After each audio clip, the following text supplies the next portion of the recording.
continue somewhere else? I mean, how do you sometimes continue the conversations, or? Well, we tend to wrap it up after this hour. Yeah, yeah. But, our website often has, contributions and articles and things, and yeah, we try to engage in other mediums as well. Okay. Great. Okay. Welcome everybody. My name is Sean Hudson Bennett, and I am very happy to help to host the 10th online discussion. And the theme that we've been covering over the last few weeks has been the stigma around mathematics. And today specifically, we're going to look at the stigma of mathematics having Eurocentric origin and authority within our world. So I'm very happy to welcome people from Philippines, Nepal, Nigeria, Bhutan, United States, India, everywhere, I think, where maths is part of a great activity. I want to also just let you know about the structure of today, this hour. We're going to start off with 10 minutes with our guest speaker, Sunil Singh. He'll be giving a presentation, perhaps more than 10 minutes. We'll see how that goes. And then we're going to have a wonderful 50 minutes or thereabouts of contributing, asking questions, bit of dialogue. We've got lots of different parts of the world to share experiences from. So if you've got any comments that you'd like to make, just pop something into the chat to indicate, and then we can each have a turn in that way. When the presenter or when someone else is speaking, if you don't mind just keeping your microphones off and your cameras off as well, would help. But you're welcome to switch your cameras on when you've got something to say. We'd love to see your faces. But if you don't want to show your face, that's completely up to you. No, this is a safe space right here. So to introduce our guest speaker, Sunil Singh is a big influence in the world of mathematics and education and storytelling. He's been a teacher for many years, teaching maths and physics. He's given many fantastic presentations around the world to teachers, to students of all ages. And he's also been president of the board of directors of the Human Restoration Project, where they transform schools, restore students within their communities. He's also very much involved as an educator at Dexter Learning. And this is an online community. It's a brand new, fresh school. They focus on engineering and science and humanities and entrepreneurship. And on top of that, he's an advisor for Amplify. They provide teachers and students with high quality resources and support.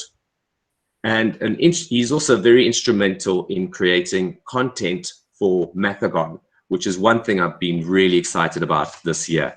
To see, it's the textbook of the future.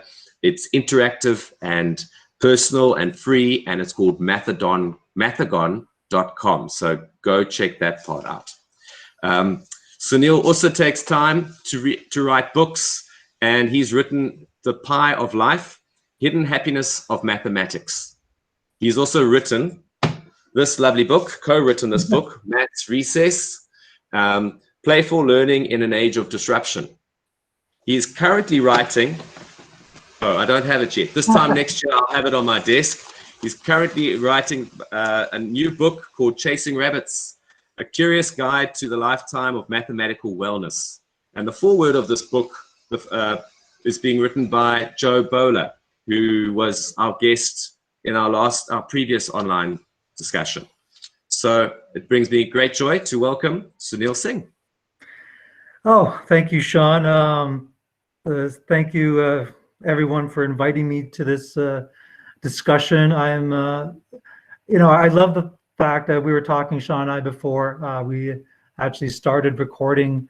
I love the format of this 50-minute discussion, maybe 45 minutes, but I'm going to try to make it 50 minutes, where I get to interact with all of you from around the world, wherever you are, especially in this time. That's the technological medium seems like a way for us to connect as deeply as possible. So what I'm going to do now, I'm going to share my screen. Again, it's about a 10-minute presentation.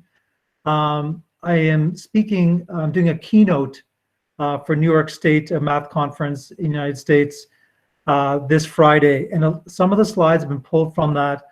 And I've tried to go macro and micro in the same 10 minutes because we have a lot to discuss, and I really want to put as much on our plates and then, have it sort of have robust discussions after that. So I'm going to share my screen now.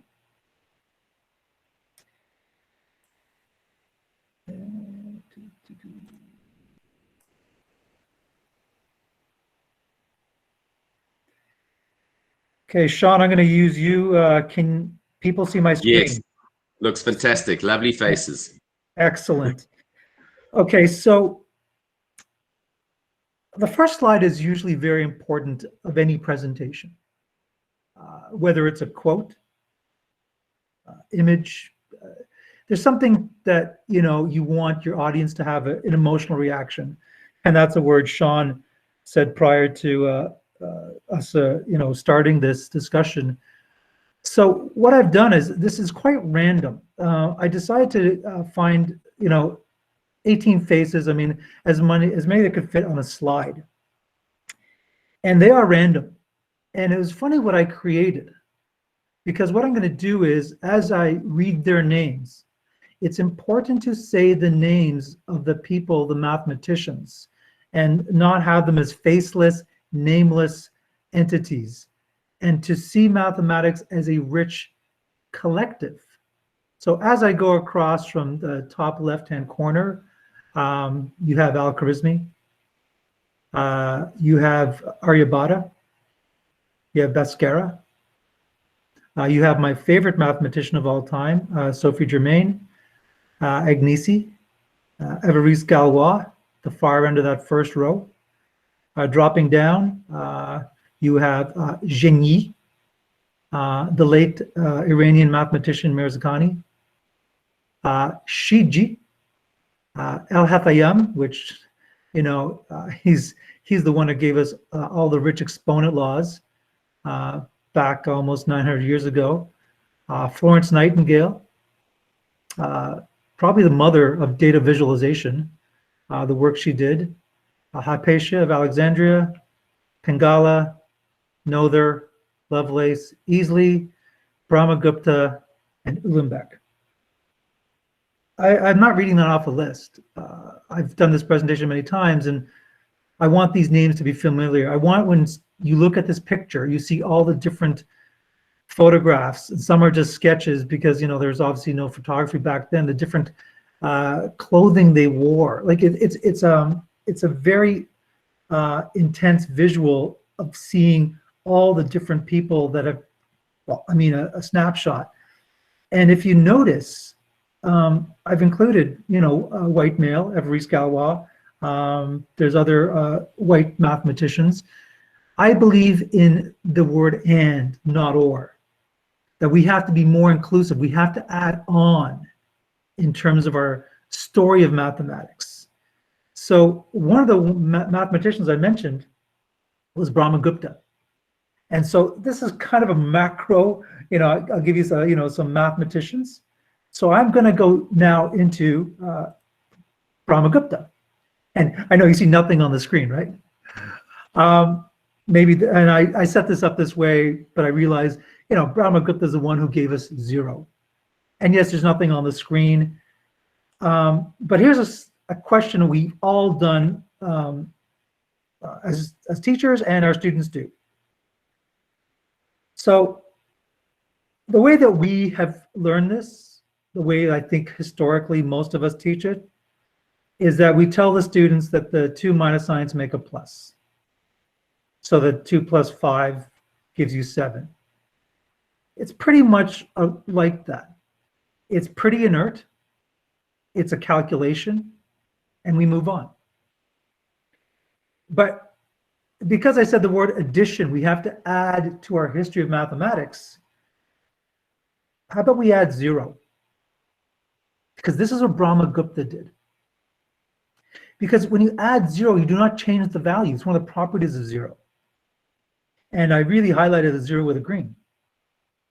And you're thinking, okay, you add 0, what next? Well, don't we teach our students about 0 pairing? Because the 2 is, if students go, okay, well, I can't I don't have any -5s to take away, right? I mean, think of them as objects. You want to remove these things, subtract these things called -5. You don't have any. Well, why don't you go get some? Well, there you have it. But if you get a -5, you also have to add 5 so you don't change what the question is. And this is historical. This is Brahmagupta. This is not Sunil doing, this is how Brahmagupta intended the power of 0 and integers. I mean, North America, we do positive numbers in first grade and then we do negative numbers 5 years later.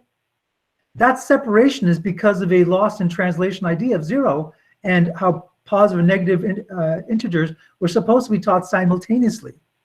So if we follow through with this idea, you can see that we now have enough to subtract. I'm just going to rearrange this. Same object, take away same object will give you nothing. And what's going to be left in the distillate of this is 7. Now, this took a little longer to explain.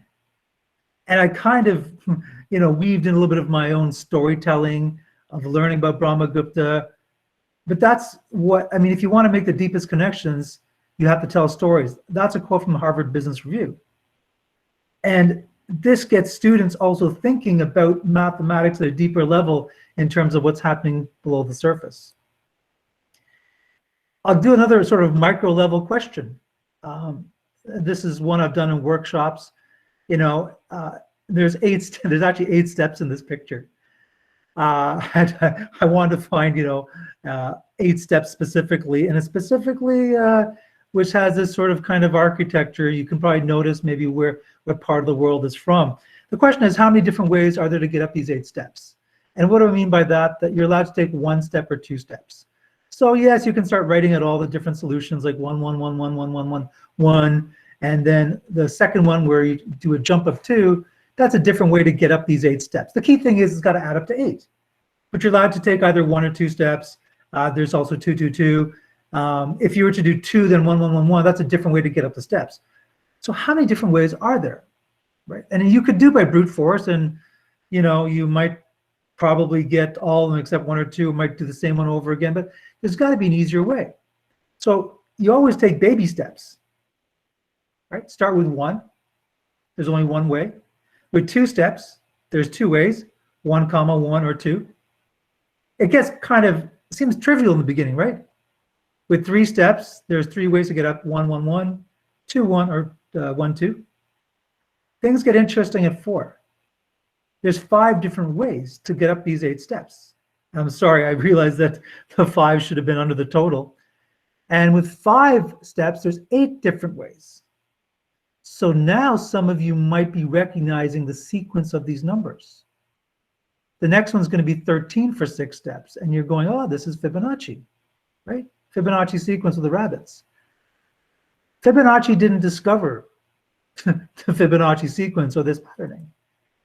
The mathematician who discovered it was Pingala, one of the ones I mentioned. He was a Sanskrit poet. I think there's some evidence it might have been Hemachandra. Either way, the root of these sequences, these numbers, came through Sanskrit poetry because Pingala wondered how many different poems can I write with long and short vowels in Sanskrit poetry. So that's the same idea of how many ways can get up these number of steps with either 1 or 2 steps. That's 800 years prior to Fibonacci. So sometimes even the mathematics we teach isn't referenced entirely correctly. And this causes surprise. And then maybe it's like, okay, what else should we fact check?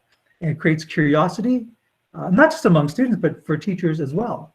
I didn't know about this till maybe about a couple of years ago. I was pretty sure Fibonacci was Fibonacci, but I just stumbled through American mathematician Manjula Bhargava, who won the Fields Medal in 2014, and he was the one who explained the Sanskrit poetry background of these numbers. So really fascinating in terms of where the roots of some of these ideas come from.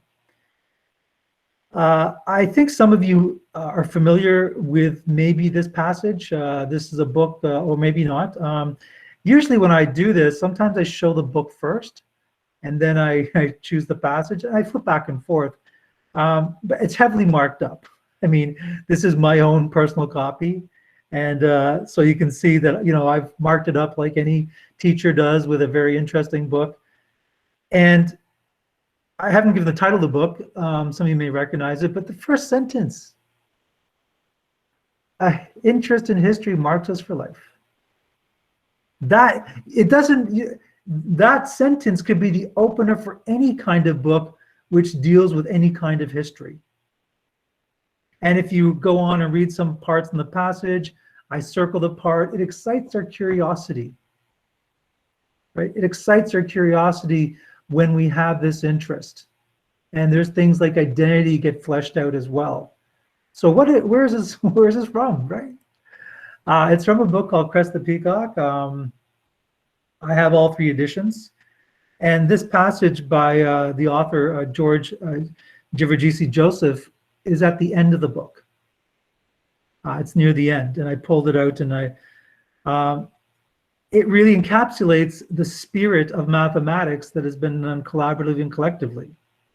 It doesn't matter where, back when math history books were written, maybe middle of last century, too often the authors, who were generally white males, if they even referred to the early origins of mathematics, they referred to them as crude.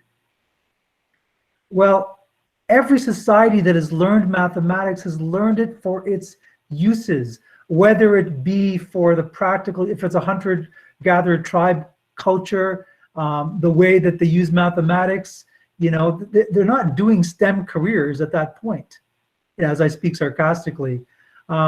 Even Ramanujan, who I'll mention, he was mocked for his sloppy methods, and that he didn't have this sort of idea of proof, and he was also giving a lot of his work and intelligence to a deity.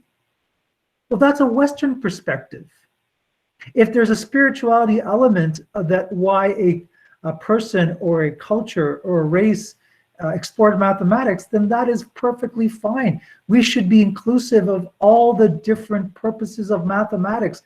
In a Western society, a lot of it's driven by, performance, and you got to get a job, and that's the purpose of mathematics. Well, what if you are, you don't have access to an engineering career? What if you're incarcerated? Is mathematics only for a certain group of people? We have to be a bit more expansive in terms of how we discuss mathematics. And we also have 100 generations of stories to tell. And this is from Mathagon. So it's not just we all have to tell these stories. So, and all math roads, they actually lead to this idea of humanization. This is what looking at a broad vision of math and history is going to do. That's a picture of all roads do actually lead to Rome. Well, all roads lead to humanization. And hopefully this word comes up, because we talk about math anxiety, but precursor to anxiety is alienation, is math alienation. That sets in first, and then it metastasizes to anxiety.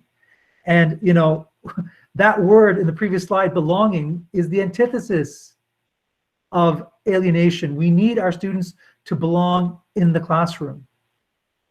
And these are some quotes from a book by Amy Alsnauer. She wrote The Boy Who Dreamed of Infinity, Ramanujan. And this is where some of the ideas of math, of what a mathematician can come from, like, a mistake maker, a dream catcher, things we never think about. And this comes from exploring mathematics through a wider lens of equity, diversity, and inclusion. To include everyone. And we're not doing it out of some sort of fabricated reason. This was how mathematics, the history of it has occurred. And sorry, there is the actual book, which I think it got longlisted for a 2021 picture story book by, I think, the Subaru and some other publishing groups. A wonderful, wonderful book. And since I specifically love this slide at the end, towards the end, and this fabric map of Africa, the indigenous idea of fractals is so embedded in various parts of Africa. And if you want to talk about cell phones, the fractal antenna, then you've got to talk about the Ethiopian cross 500 years earlier. that image of the Ethiopian cross and a fractal antenna, so much of rich mathematics is actually in Africa. And the Ishango bone, the Lubambo bone. I mean, there's roots, and we need students, our Black students, to feel like Africa had this rich contribution of mathematics. And this is like the last slide on this one. We can use this as part of our discussion. This pinwheel. This is what the power of storytelling, rich math history does. All these things that we want to have are at our disposal and access if we actually start to look at the rich ideas of math history. And it doesn't matter where you are, if you've never taught math history, or it's been something you feel you're a good storyteller. That's the imposter syndrome. You start there. And we're in a very exciting time. It's a very troublesome and anxious time because of the pandemic, but it is a chance for us to think things anew. So that is, I think, a little bit of over 10 minutes. But I will stop sharing my screen. And yeah. Yeah. Thank you, Sunil. That's raises so many questions and debate and interesting stories all in one. I know that we've got a space and a time for us to contribute. I know if there's anybody who does have something that they'd like to get off their chest straight away, won't you just pop something in the chat and we can see if you'd like to pose a question. I'm just going to read up quickly here before.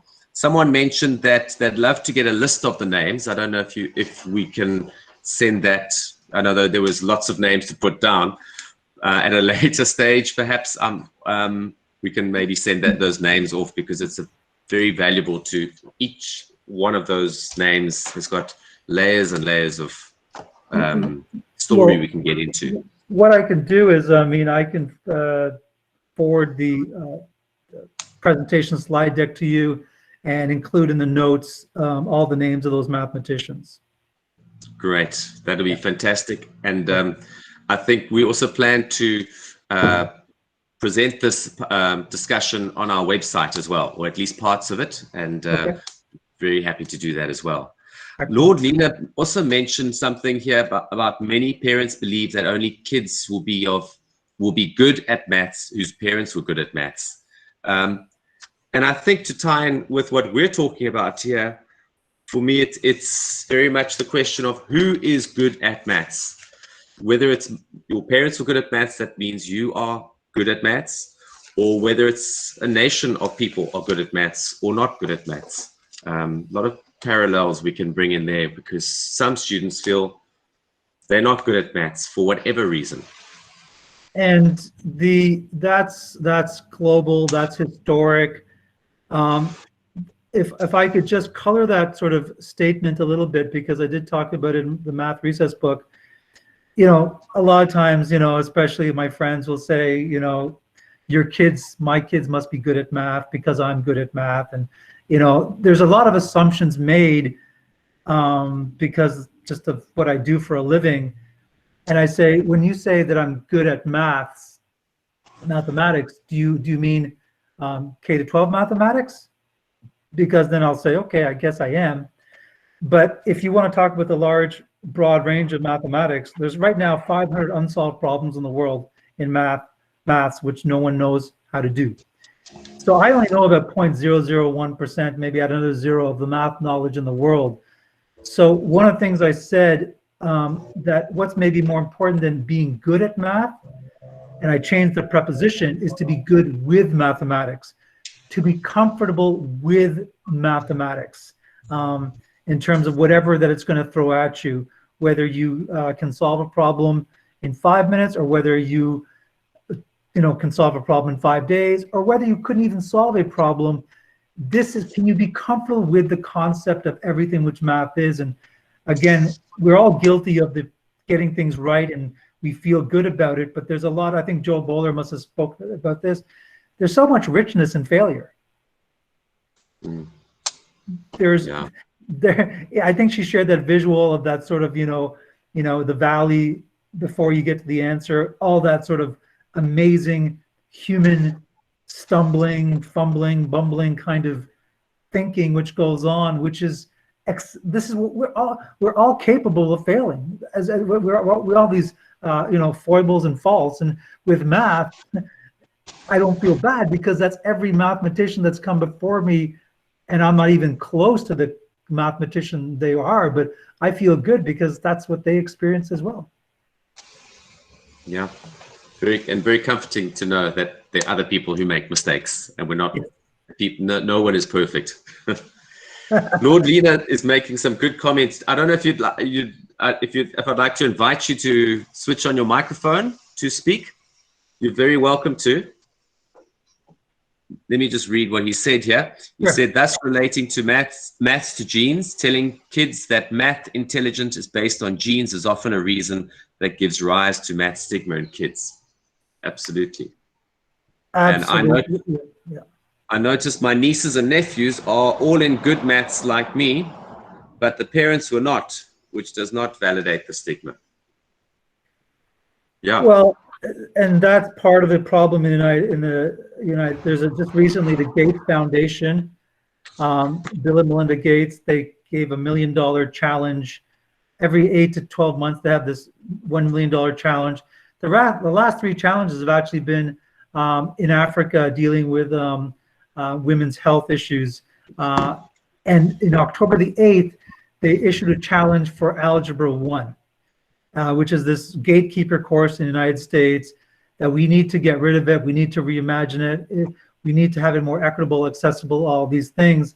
And part of it is because of, the stigma that some people feel they can go on to higher math, and some people should only take, practical math, whatever that means, that there's this sort of, streaming of students that happens early on, that they get identified. Okay, you should maybe take the weaker math courses. Oh no, you should take the higher level math courses. My own daughter, I'll give you a perfect example to make it very personal. I don't know what she's going to do for a living. She's only 12 years old. She loves horses. She's actually at her horseback riding camp. My wife has taken her today. But she is going to get the same mathematics whether she becomes a baker, works with horses, is an engineer, because I will not have my own students, my own children, take a different path of mathematics based on career choices. I want them to feel the wonder of magic of mathematics, regardless of what a profession they take. We're going to do number theory, and we're going to do all these fun things because that's what math is. And, that's the Peter Taylor, the alienation quote. Mathematics is full of awe and wonder. Why don't we teach it that way? Yeah. Okay, I see we've got a question from Sophie. How do we find the histories to tell, and where do we start? How do we tell those histories and those stories? So what let's see if I can pull it up. So I wrote a Medium blog, and I'm going to put it in the chat, where I basically gave teachers like a starter pack of where to start. So I'm just Googling it right now. Math history, K to 12. It should come up. Yeah, so it's called How to Begin Bringing Rich and Inclusive Math History Resources. And it just turns out that in it is actually the, I'm going to put it in our chat, is also the names of all those mathematicians. There's a slide for it. So I've just put that in the chat. So how to begin bringing. So the key word is, begin bringing. I know that as you're maybe hearing me speak, I'm not a big fan of the E word, which is expert. I don't really consider myself, I don't even know what that means. I'm a learner, first and foremost. I always be. That's ironically one of the roles of a teacher, is to be one of the best learners you can be. So it's not like Amazon arrived, with a big box of math history books 3 years ago, and I just sort of memorized it all. This is like a 20-year journey. And I think the one thing which I can really impress upon all of you, as I sort of spoke to Sean before we recorded, is be comfortable with where you are, wherever it is. If you've never even told a math story, that's fine. We all have to begin somewhere. And your journey is going to be your journey, and it's going to be a beautiful journey. And, I think that's the most important thing. We can still be this collective. We can be in different parts, but we can still be this strong collective. Thank you. We've got 2 questions that the first person that I see is Alabunni. I hope I got that name right. He says, or she says, why do we have professors of mathematics that their children are not good at maths? So perhaps the other way is what Lord Lena was speaking about. Why do we have some students or children who do not follow on from professors of mathematics? I actually don't think that is that unusual. It can sometimes go in both directions. You obviously want to follow in the footsteps of your parents who have this rich math background. But I can also see it going the other way, where the pressure to live up to liking mathematics, being good at it. There's a New York Times article that came out 3 years ago. The #1 contributor to the cause of math anxiety is parents helping students with their homework. And I can see that students would suffer under the shadows of, parents who are professors in mathematics. It depends on the person. Some, they might be of the ilk where they just say, do what you want, be happy, and maybe they'll find their own path. But maybe there is some sort of subconscious or implied pressure that you have to be at least halfway as good as I am. So I'm not at all surprised where students would go in the other direction, unfortunately. Thank you. I've got something from Kirk's tutoring. I don't know if Kirk would like to express it himself, switch on his camera, or at least just his mic, because to read it, I'm going to at least read it, and he can come in if you'd like to. Is storytelling the way to destigmatize mathematics? Or is the way making mathematics relatable to real life? Please understand, I'm not saying this is either or. Well, it's actually probably what I said in the beginning. I believe in the conjunction and, whether it is for practical reasons, some students may be attracted to the practicality of it.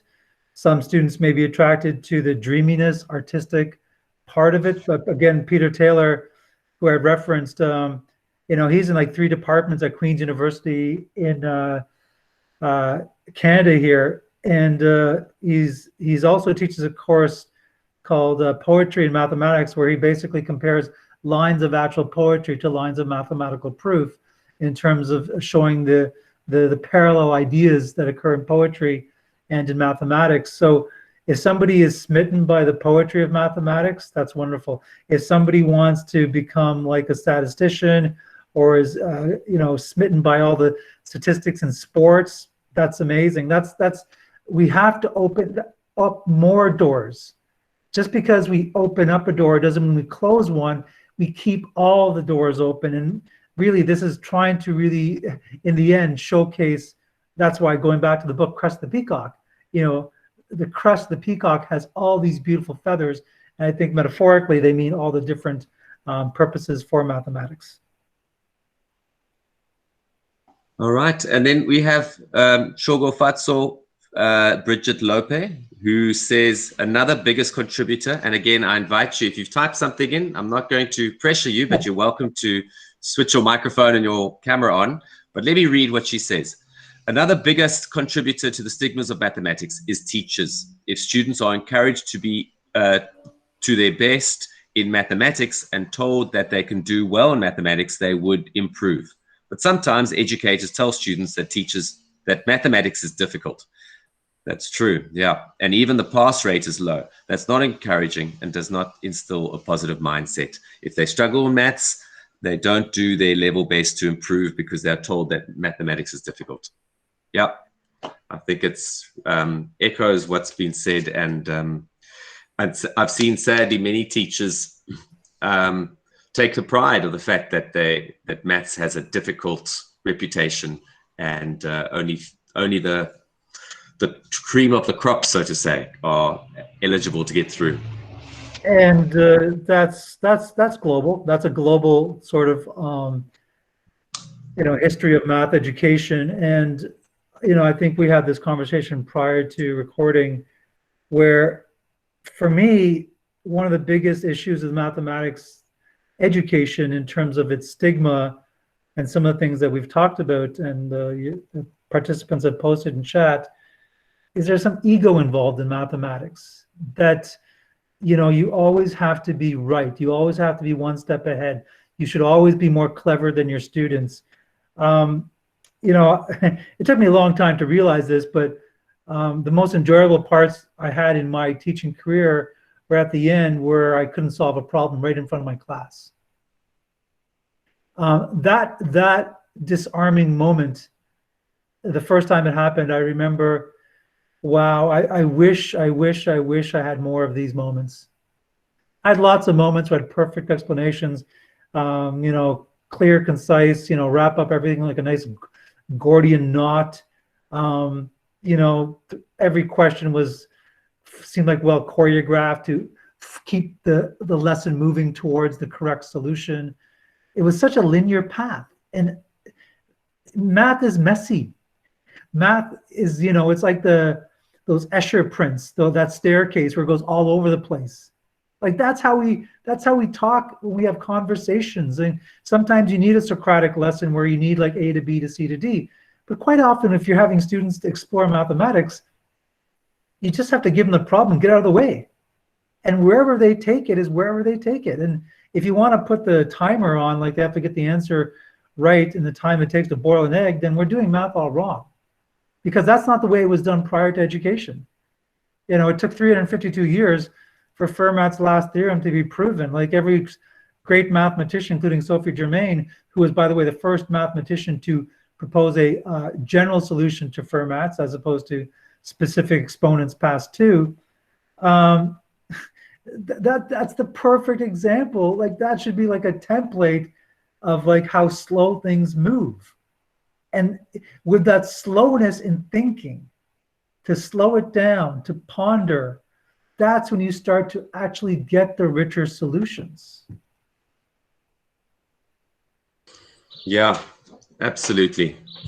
I see there are a couple of good statements and worthwhile comments, but if you don't mind, I'm going to skip down to Ini, because she has requested, or he, I'm not sure, excuse me, if it's a he has requested to speak. Oh, it's she. Okay, sorry. Welcome. Hi, Ini. I'm Ini from University of Ibadan, Nigeria. So I would like to make a comment. I remember when I wanted to go for my master's in mathematics, and I told my brother about it. I just discovered that they were not willing, because my sister-in-law was like, they shouldn't allow me to go further in maths because I would turn mad. The people that go to study maths, later on they turn mad. They are not social at all. They tend to be very poor because they end up teaching, So they always paint studying maths as if it's something that is for a set of people that are queer, kind of. So with this, they discourage students or anybody they see from going to study maths. So that's the kind of situation, or the kind of what we have around me here. Well, I think I will ask you this question. I mean, I think you know the answer. Okay. The most important thing in our lives, especially now, is our own mental health and well-being, our own wellness. And what I've found, that mathematics has given me so much wellness, and it's not about the wellness of getting right answers and all that. Although I'll be honest, yeah, it is nice to nut through a problem and get it right. But just to be in the waters of mathematics, to be in the labyrinth of mathematics, Yeah. you know, we are very, very fortunate, everyone here, to see the world through that lens of mathematics. A lot of people don't, or a lot of people don't think they can. That's a very colorful prism, and we should never ever let it go. You know, especially if we have discouraging things around us. Yes, have people gone? Yeah, I mean, I can tell you, you know, there was 3 or 4 mathematicians who unfortunately did commit suicide. Kurt Gödel, Cantor. Yeah, Cantor. You know, I mean, the whole idea of infinity completely messed with his mind. But he was the first person, and you know, I mean, we should have more empathy for the situations, and for the vast majority of people who have taken on mathematics, especially at a higher level, in which looks like you're going to do. You know, you should be proud and be fortunate and be grateful for the opportunity to, because you're only going to get through even like 0.00, like I said, 1% of the math in the world, but you're still going to get a little bit closer to this mystery, which, you know, we are still unraveling. So it's about your own personal health and well-being. Yeah. Well, I'm doing my PhD in mathematics, and I'm not mad. So, well, congratulations, Lee. Thank you. And I'm afraid I missed out on Michelle, but she'd love an opportunity to speak out. I don't have the raised hand feature. I'm a little bit behind on that. So I'm relying on the comments in the chats. So Michelle, over to you. Thank you. Can you hear me? I think I can. Yes. Okay. It's a little soft, but we can hear. I'll try speak up a bit. So my parents grew up so my dad was born in colonial Kenya, and my mother shortly after Kenya won its independence. And so when they were going to school at the time, there was a sort of view of what a person competent in mathematics looked like, and it unfortunately did not look like them. So I think these lessons in the varied history of mathematics is so important in order to see that there's people who are like us that can do it. And so it kind of breaks down at least one barrier when you know that it's not something about you as a person that's inhibiting you from doing mathematics, and that, you know, if other people can do it, so can you. And I think it's very important to have this history out there and for people to know it. And another aspect is when you were giving the example of how you froze while doing an example in class with your students, I value that so much in a teacher because it's happened to me a few times before. And I think sort of seeing the humanity in the person teaching you is valuable to me, in that, you know, if it's like it's okay, you know, if the teacher makes a mistake, then it's fine for me to make a mistake. We're not all expected to be perfect all the time, and people get things wrong, and that's okay. So that was just me sharing my experience. You just said something very powerful about you know, what that experience is. It's humanizing, and you know, it has so many benefits, and one of them, and not too ironically, is that you actually get to do harder or more challenging mathematics with your students. And I can tell you right now, and I teach online, I teach a course called Algebra, A Hero's Journey Through the Unknowns. It's for like 8th graders here in the United States. It's about 13 years old. We have some 12 and 14-year-olds too, but generally speaking, 13-year-olds. And, you know, I've closed my own chat window. The class has disappeared into hyperspace, and I make all these mistakes with the virtual tools. But the disarming environment, the kids are forgetting that, I mean, these are 13-year-old kids, and in about a month, we're going to do 3 equations and 3 unknowns. We're going to do matrices, and it's because of this humanizing environment of making mistakes, technological mistakes, things which, you know, maybe you'd be chastised as from an administrator, oh, you should learn to do the Zoom, Google much better. These human errors are paying dividends because my students want to learn with me.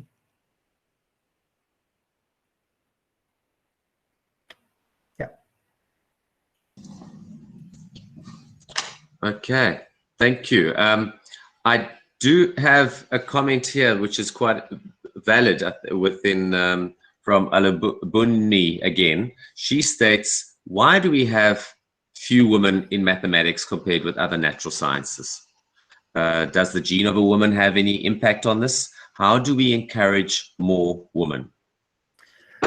Well, I'm going to give you some personal experience about that. So I taught from 1994, sorry, to 2013. And when I taught at a school in Toronto called Riverdale Collegiate, they used to have math awards every year, the best student. And I remember there was a run for about 15 years where 13 of the 15 winners of the senior math award was a female. And one of the things I found too is that females tend to work collaboratively much better than males. There's a general competitiveness with males have, and it speaks to maybe the outdated individualism of mathematics. But when it comes to solving a problem in terms of collaboration and community, I've found that females, in my own experience, were far better at sort of like not having ego. Let's get to the solution the best. What can you offer? That's something, it seems almost intrinsic, I found in females. I mean, that could be stereotyping, but that was my experience. So it's ironic that you mentioned that. Why are there so few females?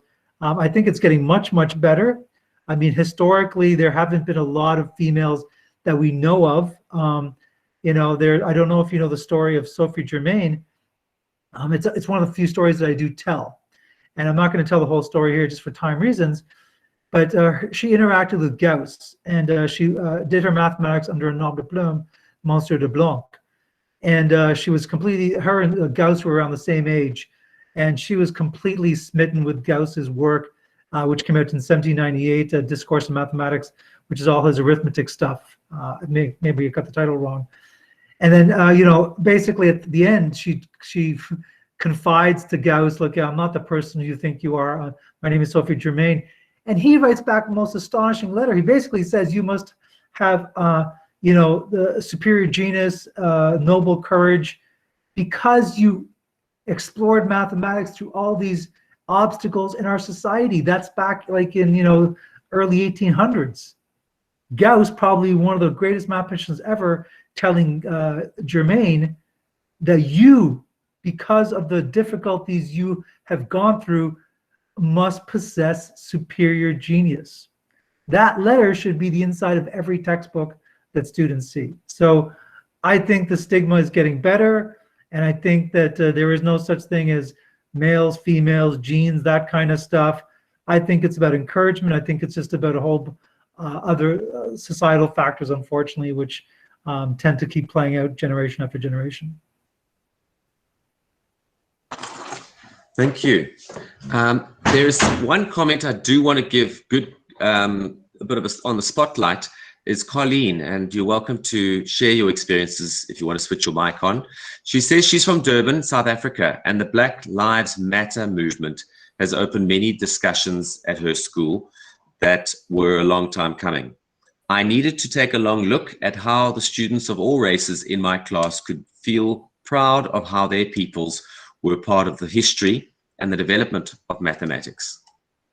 And that's fascinating to have that ownership of someone who say, our people, our culture was also involved in the story of maths.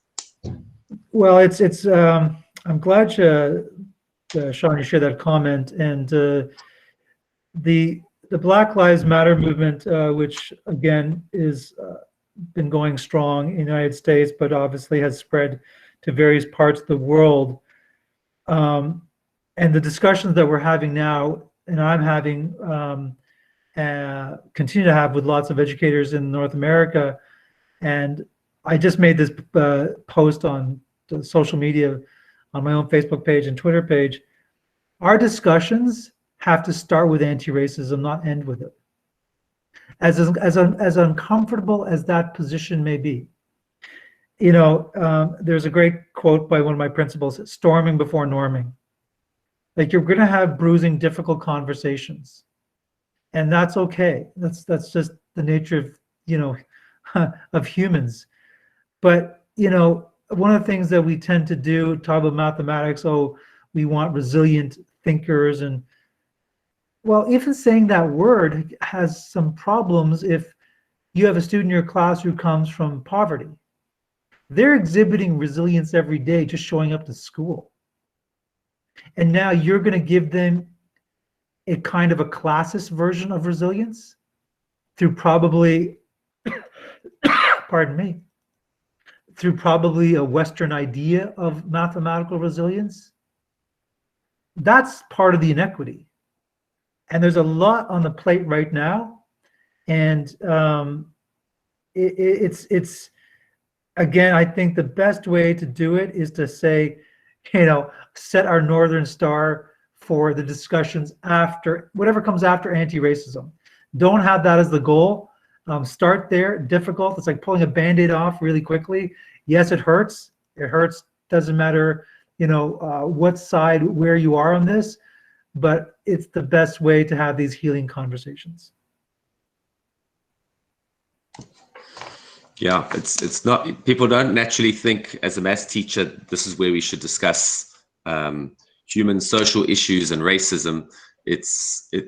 Many teachers feel this is a place just to talk about numbers. And it's refreshing to have those conversations and to open that up. But don't reserve that just to the social sciences subjects.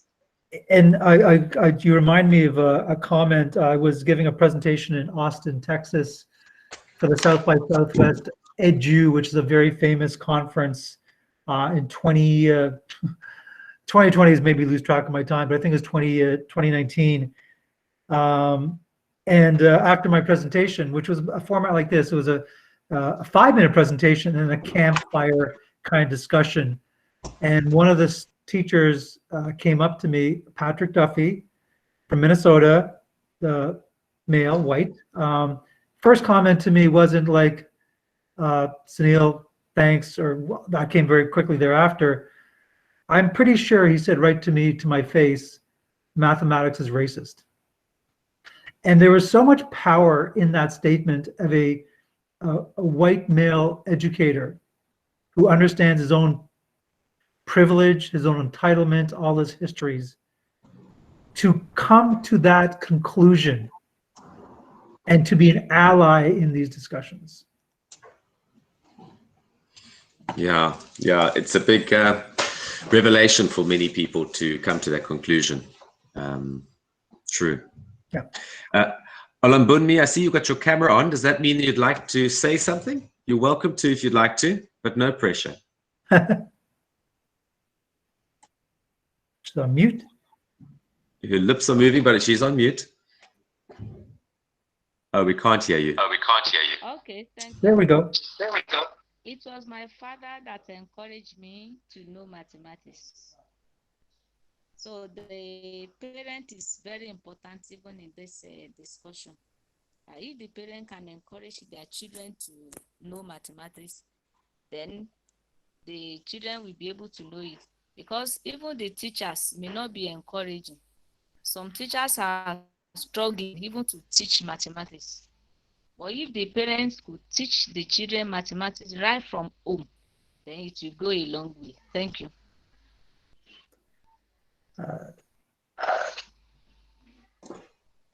John, could you, if you heard more, can you just sort of encapsulate what she said? Okay. Yeah. The parents supposed to develop the interest in mathematics in all their children. Yes. Some teachers do struggle to teach mathematics in our schools. But if the parents can spare time to teach their children mathematics right from home, then they will do well. My own father taught me mathematics. The way I can respond to The way that, I can respond to that, I think you have to, I think I there's think you echo. have to, I think there's echo. I can hear you. If you can shut your mic off, maybe. If you can shut your mic off, maybe. Microphone. Okay. Okay, let me put it on chat. Okay. There we go. I think I've just managed to switch your mic off, if you don't mind. That was okay. Thank you. No, I think that's better. Well, for me, there's a way for me to answer that question about, with, teachers' ability. I think that's come up in the chat. We frown upon, like, not all teachers have the same math ability, and that's true. But the way that I like to make things glass half full, I mean, unfortunately, elementary teachers or teachers who teach younger students are stigmatized by middle school teachers. Middle school teachers are stigmatized by high school. There's a hierarchy of knowledge. And I'll tell you this much, if my students, my children were given the opportunity to have a teacher in 3rd grade, and this one teacher has a degree in mathematics, but, is a bit more formal and strict and gives lots of homework, good intentions, nice person, but, I could see it being overwhelming. And then I have another teacher who I have a choice to choose. She comes from an arts, or he comes from an arts background. And this is their 1st year teaching ever. And they're going to tell my children, or whoever's in that 3rd grade, this is my 1st year teaching. So this is my 1st year teaching math. Is it okay if we learn math together? I'm going to choose that teacher. See, for me, the humanist connectedness is far more important. I don't want, there's a mental health issue with math anxiety all over, especially North America. How many students have math anxiety, and the health and well-being which isn't there, and it's compromised, and that affects other parts, their self-esteem. And I just want my children to be healthy. And if there's a teacher there who's going to say, hey, in my background, I come from, this background, but I want to learn math with you. I want that teacher. Yeah. Although our time has come to an end, and I would love to just approach one last question and a statement. I'm going to try and merge into the same one, because Sophie says, could you go well, and there's something else from Sophie. Okay, yes, that's the last little moment. My chat's moved, but here we go. Could you go through a few examples on how racism does take place in the mathematics, or, for instance, in the classroom? And yeah, I don't know if you want to address that. And I just brought up Kirk's comment as well about maths trauma, his students. I think he's just echoing a few of the sentiments as well about maths trauma. Well, I think the racism occurs quite quickly and easily, unfortunately, when students, and I'll just be very local in terms of North America, but I'm sure it's global, when, Black students come into a classroom, and maybe they see a teacher who's already sort of looked at their transcripts from the year before, already has ideas of, like, well, are you supposed to be here, or, or doesn't give them the attention. But also imagine from the student's point of view, and this goes to the belonging. If you're not interested in who I am as a person first, where I come from, how hard it is maybe for me to get to school today, I'm not going to learn for you. So we mistake mathematical competence sometimes for just mathematical attitude. I can tell you, I have a strong suspicion that a lot of this sort of, well, they're kind of weak in math, well, that comes from the alienation. Alienation means you stop paying attention, and then you start missing concepts, and the anxiety sets in. We lost these kids years ago. And that's where it comes from. It's not because they can't do it. It's because they never felt belonging in the classroom, that you were interested in my history. And that's where that's where we are today. Thank you. I think that just leaves us on a very important note that mathematics is very much about relationships and emotions and connections, and not just a black and white subject of numbers, as many people have come to believe. So yeah, it's been fantastic having this lovely conversation. I do want to, before I don't know if, let me have a look. Gee, the chats are going nicely quick. But Sophie has brought up a lovely request. If there's anybody who has writing on their minds, or you've never written an article and this is your moment, and you've got something about the idea of stigma with mathematics, or anything to do with gender and racism, or any ideas to look forward to a better future, writing articles or putting together poems, Wasaku is a website that accommodates this and opens our minds to just beyond the facts and figures of mathematics, but also the humanity of it. You're welcome to accept that invitation and go ahead with it. So, Sunil? I'm just going to put in a link for a conference that it's free, it's virtual, and I'm giving a keynote on storytelling. So it's an hour long. It's free to join. There's a link for it, which will go into much more detail about some of the things we did discuss. And it's in a keynote format. So I'll be speaking for 50 minutes, an hour. And there's a lot of wonderful speakers there too, as you can see from the link.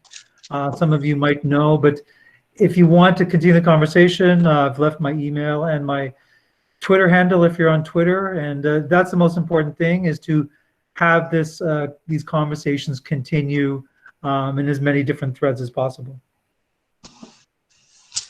Sunil, thank you so much for sharing your experience and your just your heart on the subject of mathematics and people, humanity, and I think just hearing from each other has just increased our experience, and I hope we're all feeling motivated to get stuck into those classrooms on Monday.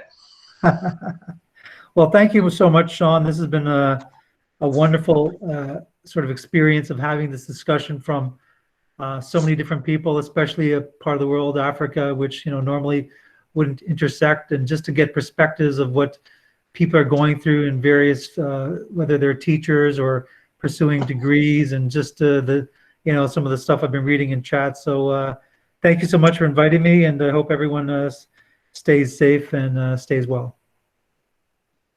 Thank you. Okay. Bye-bye. Bye-bye.